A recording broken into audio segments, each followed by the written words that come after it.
বললো কে বললো না, হ্যাঁ, এবং আমার সমর্থক গোষ্ঠী কি পরিমাণ বাড়লো বা বাড়লো না, এইসব সমস্ত বিষয়গুলোকে একেবারে তুচ্ছ জ্ঞান করা পায়ত্তরে দাবিয়ে নিয়ে আমাদের নিজের স্বার্থে চিন্তা করা উচিত। একেবারে পার্সোনাল ইন্ডিভিজুয়াল যেটা আমাদের স্বার্থ, আমাদের ইন্টারেস্ট প্রত্যেকের, সেটা আল্লাহর সাথে যে আমাদের স্বার্থ জড়িত, সেটা হলো যে আল্লাহর ধরা থেকে আমরা মুক্তি পাবো কিনা, এবং আমরা সাহাবাদের যে জমা, এই জমার সাথে আমরা জমাবদ্ধ হতে পারতেছি কিনা ওই জমার সাথে, এবং কিয়ামতের দিন আমরা তাদেরকে মুখ দেখাতে পারবো কিনা। এখন দুনিয়াতে আমরা খুব জনপ্রিয় হয়ে গেলাম, খুব জনপ্রিয়, খুব সেলিব্রেট হয়ে গেলাম দুনিয়াতে, খুব প্রশংসা আমাদের, কিন্তু সাহাবায়ে কেরামের সামনে যদি মুখ দেখাতে না পারি কালকে আমাদের দিন, তাহলে এই সেলিব্রিটিজম জাহেলিয়া ছিল আমার জন্য নিঃসন্দেহে, এবং এই সেলিব্রিটিজম একটা শিরকের গন্ধযুক্ত ছিল। এই জন্য আমি আপনাদেরকে বলতে চাই আজকে শুরুতেই, সেটা হলো চিন্তার পরিশুদ্ধতা, মনের পরিশুদ্ধতা, এটা অনেক বেশি দরকার।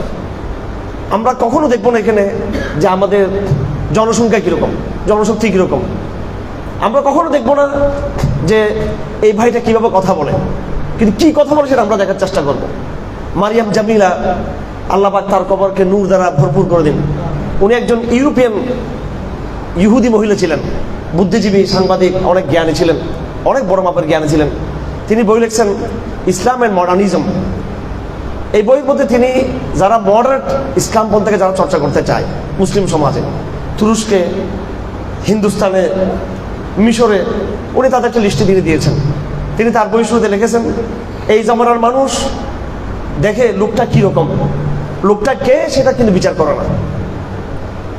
আমি আবার বলছি, এই জামানার মানুষ যে লোকটা কীরকম, লোকটা সেলিব্রিটি কিনা, প্রসিদ্ধ কিনা, তার জনপ্রিয়তা আছে কিনা, এইটা মানুষ দেখে, কিন্তু আসলে লোকটা কে সেটা কিন্তু যাচাই বাছাই করে না। আমার ভাইয়েরা, আমরা আজকে এখানে বসছি সাহাবাদেরকে চেনার জন্য। সাহাবারা কি ছিলেন?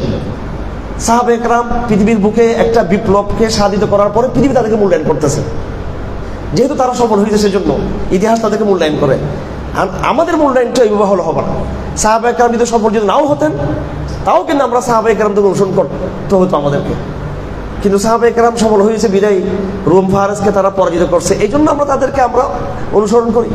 তাহলে তো সাহাবায়ে কেরামদের আগে হাজার হাজার নবী দুনিয়াতে আসছেন, যারা এই দুনিয়ার বুকে তারা কোনো সাফল্য তারা পাননি, দুনিয়ার বুকে তারা কোনো বাহ্যিক কোনো সফলতা তারা পাননি। তাহলে তাদের জীবন কি ব্যর্থ ছিল? তারা কি আনহ্যাপি ছিল?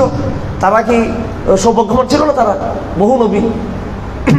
তো আমার ভাইয়েরা, আমরা এটা বোঝার চেষ্টা করব যে আমরা এই জমানায় আমরা সাহাবী হতে পারতেছি কিনা। এই জমানায় আমরা সাহাবী যদি হতে পারি, তাহলে কালকে আমাদের দিন আমরা সাহাবায়ে কেরামদের সামনে আমরা রাসূলকে আমার চেহারা দেখাতে পারবো।